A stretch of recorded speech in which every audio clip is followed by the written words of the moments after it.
Hi everyone, I Gurmanat, your host, and my co-host Abhinav welcome you all to today's podcast where we catch up with our remarkable alumni making waves in their respective fields. Today, we have the honor of speaking with Sub Lieutenant Saksham Gupta, who has been recently commissioned as an Indian Navy officer on 25th May 2024.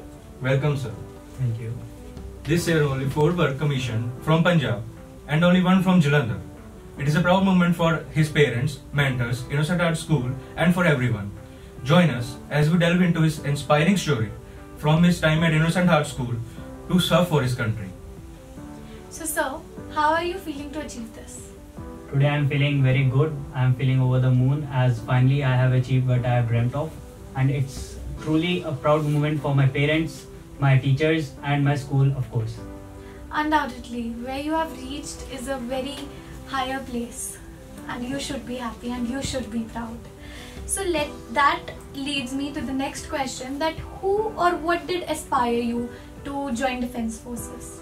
Well, there was an army officer who was living next to my house, so I was inspired by his lifestyle, his agility till the old age, and moreover his active lifestyle inspired me to take up a profession where there is a work-life balance. So I chose to become a defence officer. When did you start working for it? As the path was difficult, so I started working at very tender age, and I started working for it at class 7th. I had to hone my skills in many subjects to clear the exams. As you said that there was a defence officer living in your residential area who aspired you to join Defence Forces, that makes me a little bit inquisitive to ask, what was his rank? Sir was retired colonel from the Indian Army. Coming up to the next question, how did the Innocent Heart School chisel your personality? There were many requirements for me to clear this exam. Like I had to overhaul my knowledge in the subjects like mathematics, science, general ability and reasoning. And moreover, I had to increase my communication skills also. So there was a good set of faculty at Innocent Hearts which helped me to improve my subject knowledge. And moreover, I was getting many opportunities to come out of my stage fear and hone my communication skills, as I used to participate in inter-house debates and declamations.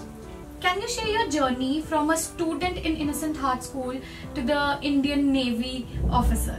What was the journey? What was the hurdles? What was the process of reaching there? So my journey started since my class 7th only, when I dreamt of becoming a defense officer. So I started paving the path to the final goal. I came across an institute which was Maharaja Ranjit Singh AFPI Mohali. For that also I had to prepare for the entrance because there was a competitive exam for entire Punjab. Finally only 45 candidates were to get selected for getting trained for NDA. So I was preparing for the entrance exam of Maharaja Ranjit Singh AFPI, which required me to hone my skills in mathematics, English and general ability. Moreover, I had to also clear the interview and followed by medicals also. With God's grace and blessings of my parents and teachers, I was able to clear my entrance for Maharaja Ranjit Singh AFPI, and I got trained there for 2 years. Out of my 45 course mates, you will be glad to know that 22 of us made us to NDA in very first attempt. And this thing is more prominent because in entire India, only 400 candidates get selected. Out of that, 22 were from my school. So there's a selection procedure for this. There is a SSB. Firstly, there's a written exam from UPSC. Around 5 to 6 lakh candidates appear for that, and out of that only 7,000 are able to clear the written exam. Those 7,000 candidates are being interviewed by the Service Selection Board all over the country. I got my SSB at Bangalore. So the SSB is a very tough interview. It is one of the toughest interviews in the country. It's a 5-day long interview, where your personal interview, your group testing, your psychology, everything is checked, and you are marked that you are fit to become a defense officer. Then followed by the medicals.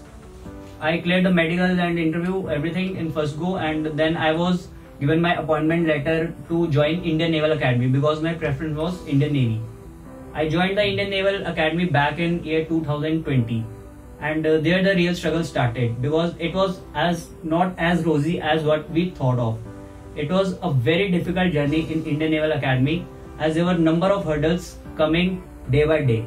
And what I always used to see the quotation was, the only easy day was the yesterday, which was given by the American admiral. So there were many hurdles. Term by term things got difficult, and sometimes there were moments of joy also, but many nights were dark too. And after that, a lot of struggle, I was able to pass my academy tenure in the 4 years only, where I completed my BTech as well as military training, which was given to us. So after listening to your journey, I am getting goosebumps. Like, I know that people see only the rosy parts of it and not the thorns, but there are too much thorns.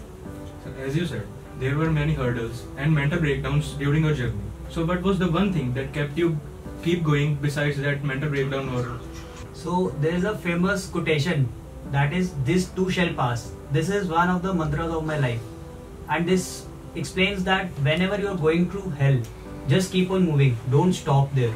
So this was the thing which kept me moving. So was there any peer pressure when you were in Naval Academy?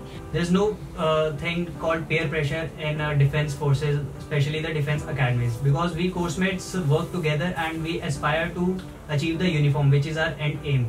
So we keep on supporting each other and we behave like brothers.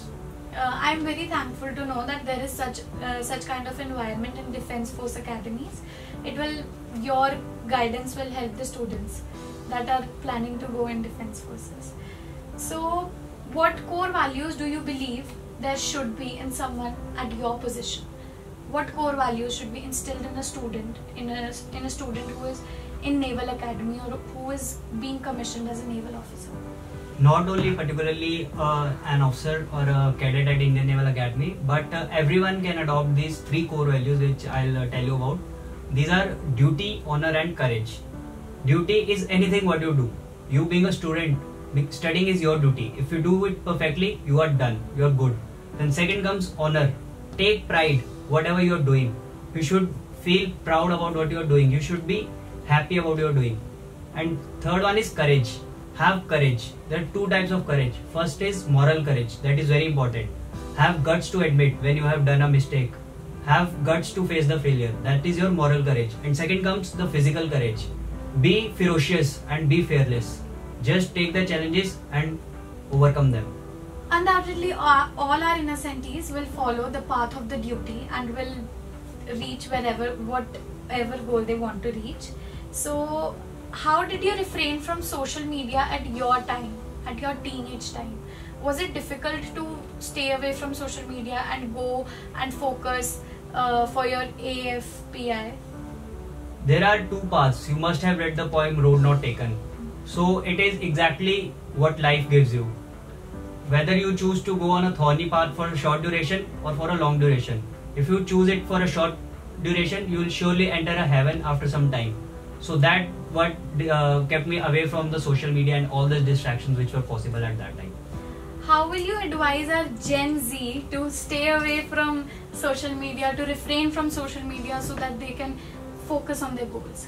Me being a Gen Z myself will tell that actually the world has grown.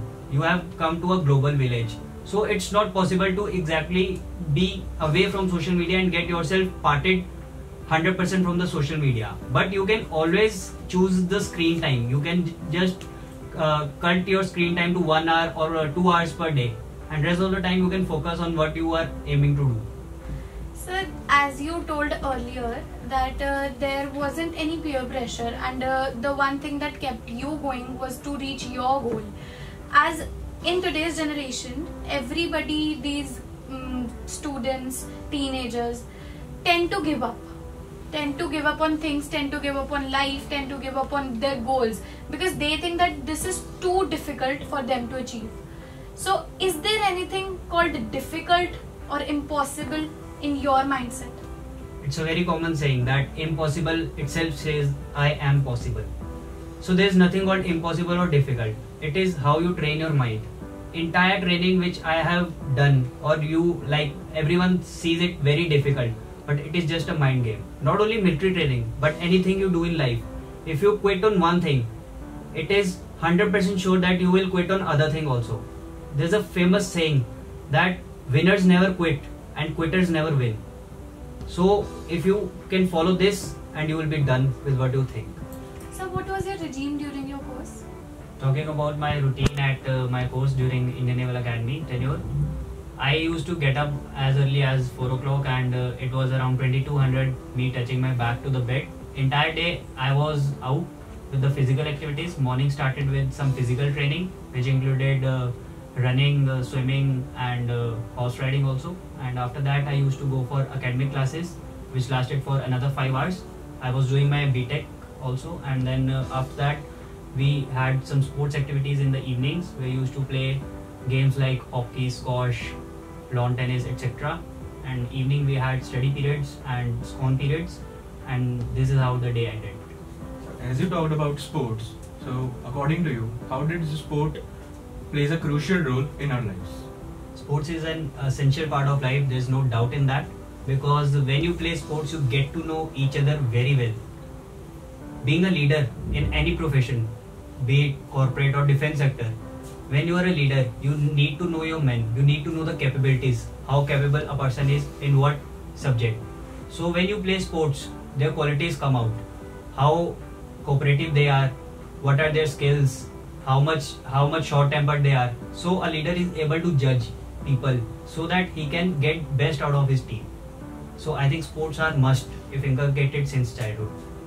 So what was more important in your tenure during the Indian Naval Academy? What was more important, physical strength or mental strength? See, physical strength is subset of mental strength. Mental strength comes first always and every time. It is the mental strength which carries you from one place to another. It's not the case with the defense forces or the training academies, but everywhere in life you have to have more mental strength. Physical strength will always follow. As you said that your regime was very hectic, you used to wake up at 4 and everything. How did you used to rejoice yourself? How did you used to rejuvenate yourself? There were n number of activities which I adopted to rejuvenate myself. Squash being my favorite sports activity gave me pleasure, and I used to play golf on weekends, and I used to go for sea sailing also. Sailing is a very good sport, and after that we had movies and dinners, and we used to go to bars also at weekends. So coming up to the last question, what will be your message to our students, to our innocentes, to your innocentes? So my message to whosoever is listening me and all my fellows and my juniors is that anything in life you do, just first have a vision. People in life go without any plan, but there should always be a plan A and plan B. Have a vision. Firstly set a goal, and after that have a single-minded devotion towards that goal. Then only you will be able to achieve it. Otherwise you will keep on going left, right and center, and you will reach nowhere. Never keep your feet in two boats and try to sail. You will always have a bad condition. That is what I want to convey. We are so proud of you, sir. The Innocent Hearts Management, the faculty, the principal and the vice principal are so proud of you. You have filled this air with so much positive energy, and we will walk upon the path that you have tread for us.